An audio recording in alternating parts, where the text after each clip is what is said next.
नमस्कार, between the lines with channel में आपका स्वागत है।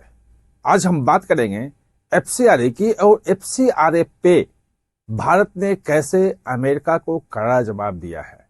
ये मोदी और वाइस प्रेसिडेंट जेडी वेंस की बातचीत के बाद का जवाब है। ये वो पहले वीडियो में मैं बताया था कि कैसे जेडी वेंस ने इस बीच में मोदी को कॉल किया था। प्रधानमंत्री मोदी को जेडी वेंस ने कॉल किया था। अमेरिका से कोई रीड आउट नहीं आया कि क्या बातचीत हुई।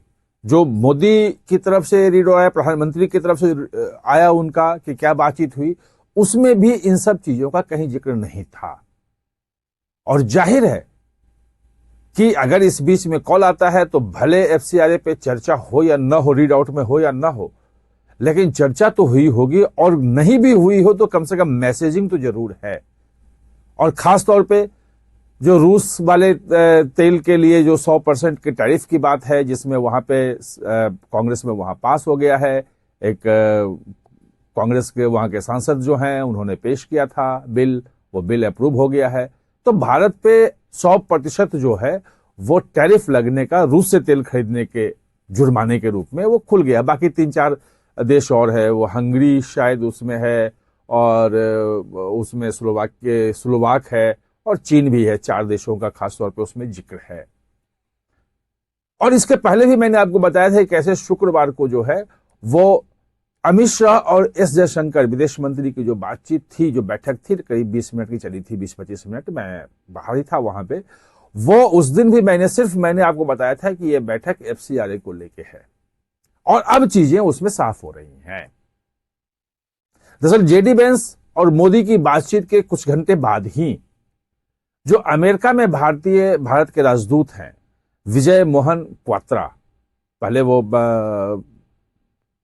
अमेरिका में हैं अभी राजदूत, और आज उन्होंने डिटेल में सोशल मीडिया के थ्रू वो मिथ एंड फैक्ट्स करके कि क्या दुष्प्रचार किया जा रहा है और सच्चाई क्या है एफसीआरए की, वो जारी किया है।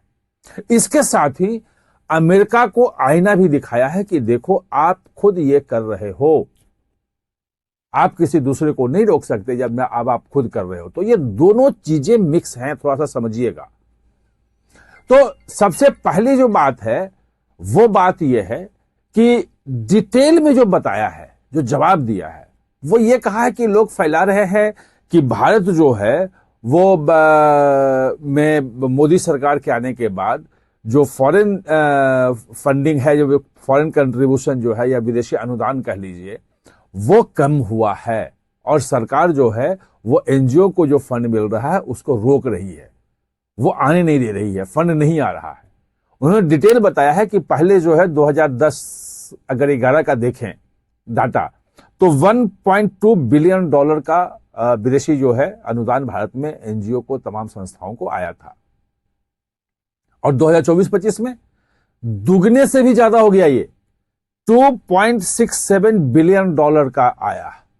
यानी कि ये गलत दुष्प्रचार अमेरिका में, बाकी जगह पूरी दुनिया में फैलाया जा रहा है कि भारत सरकार एनजीओ का गला घोट रही है, विदेशी फंड खूब आ रहा है। दूसरी बात उन्होंने कहा कि भाई जो एफसीआरए में है वो तो केवल 14,450 एनजीओ जो हैं वो एफसीआरए लाइसेंस धारी हैं, और सिर्फ उन्हीं को पड़ेगा, जबकि 30 लाख एनजीओ हैं इस देश में, भारत में। तो बहुत छोटा सा हिस्सा है। सारे एनजीओ को खत्म कर दे रहे हैं ऐसा नहीं है। एनजीओ हमारे यहां बिल्कुल फल फूल रहा है, अच्छे से काम कर रहा है और विभिन्न क्षेत्रों में काम कर रहा है। तो ये जो फैला रहे हो झूठ, ये गलत है। इसके बाद उन्होंने कहा कि ये जो संपत्ति जब्त करने की बात है, ये कोई आज की बात नहीं है, कोई इस कानून में ला रहे हैं ऐसा नहीं है, क्वात्रा ने कहा है। उन्होंने कहा कि 2010 का जो कानून था, ये एफसीआरए में संशोधन हुआ था, जो मनमोहन सिंह सरकार के समय में आया था, और पी चिदम्बरम उस वक्त गृह मंत्री थे, और उस वक्त जो संशोधन आया था उसमें भी था कि अगर कोई विदेशी फंड आता है, कंट्रीब्यूशन लेता है एफसीआरए लाइसेंस के तहत, और उसका एफसीआरए लाइसेंस रद्द हो जाता है, तो वो संपत्ति जो है वो जब्त हो जाएगी। अब सवाल उसमें यह था कि वेग थोड़ा था कि जब्त करेगा कौन, उसकी देखरेख कहां करेगा, ऑर्डर कौन निकालेगा, क्योंकि वो ईडी का तो केस है नहीं मनी लॉन्ड्रिंग का, कि आप ईडी उसको अटैच कर ले। तो वो बड़ा वेग सा था, इसलिए उसमें कोई कार्रवाई नहीं हो पा रही थी। अब उसको हमने क्लियर कट कर दिया है कि एक डेजिग्नेटेड जो है अथॉरिटी सेंटर में बनेगी, वो उस फंड का, उस पैसे का, उससे बनाई संपत्ति का की देखरेख करेगा, अपने पास रखेगा। ये जो कहा जा रहा है, तो अगला उन्होंने बताया कि ये जो फैलाया जा रहा है कि जो फंडिंग मिलेगा, जो एनजीओ का फंडिंग मिला और उसने रिलीजियस इंस्टीट्यूशन बना लिए, शैक्षणिक कुछ बना लिए, हॉस्पिटल खोल लिया, ये खोल लिया, वो जो है वो सरकार कब्जे में ले लेगी। तो ऐसा नहीं है, सरकार कब्जे में लेगी, देखरेख करेगी उसका, और रिलीजियस कैरेक्टर जो उसका है किसी दूसरे एफसीआरए वाले जो एनजीओ है, संस्थान है, उसको दे दिया जाएगा जिसको एफसीआरए का है, ताकि उसको कंट्रीब्यूट करे। और अगर कोई ऐसी प्रॉपर्टी है जो किसी को नहीं दिया सकती है, वो ऐसे उसने बनाई, बहुत सारे जो ऐसे भी हैं कि रिलीजियस नहीं है और उन्होंने लिया, तो वो किसका होगा, वो किसको देंगे? वो सरकार जो है, वो जो अथॉरिटी सेंट्रल है, जो अथॉरिटी बनेगी, वो देखेगी और बाद में वो सरकार के पास आएगा, और जो काम वहां पहले हो रहा है वही होता रहेगा, उसमें कोई चेंजेस नहीं होंगे। इसके बाद सबसे असली मारक बात तो लास्ट में आई है। अंतिम में उन्होंने तगड़ा जवाब दिया है, बोला है अमेरिका को कि भाई हम तो अब बनाए, भारत में 1976 में बना था, 2010 में संशोधन हुआ, अब 2020 में करके अभी हम कर रहे हैं।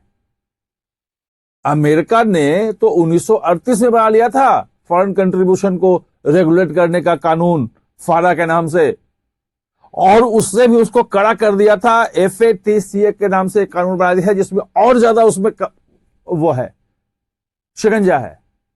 ये 2010 की बात है, जब FCR में हमने किया था उस वक्त। फिर विजय क्वात्रा ने अमेरिका को यह भी बताया, वहां के एम्बेसडर है भारत के, उन्होंने यह भी बताया कि ऑस्ट्रेलिया इसी ढंग का कानून 2018 में बना चुका है। आप हमारे ऊपर सवाल उठा रहे हो। यह भी कहा है कि कनाडा 2024 में, 2 साल पहले, इसी ढंग का कानून बनाया है कि फॉरेन फंड से किस ढंग से डिस्टेबलाइज करने की कोशिश होती है, किस ढंग से उसका दुरुपयोग होता है, इसके उदाहरण है, पूरी दुनिया देख रही है इसको। ऑस्ट्रेलिया ने 2024 में, कनाडा ने 2024 में, ऑस्ट्रेलिया ने 2018 में, और यूके जो इंग्लैंड है, यूनाइटेड किंगडम, उसने 2025 में बनाया है। और पूरा यूरोपियन यूनियन जो है वो भी इसी ढंग का कानून बना रहा है फॉरेन कंट्रीब्यूशन को रेगुलेट करने के लिए, कि कड़ा कानून हो। तो हम तो कुछ नहीं कर रहे हैं। ये पूरी तरह से एक एक बिंदुवार जवाब जो है आज भारत के राजदूत जो हैं अमेरिका में, विजय मोहन क्वात्रा, उन्होंने दिया है। ये अपडेट है, आगे जैसे होगा हम आपके पास आएंगे।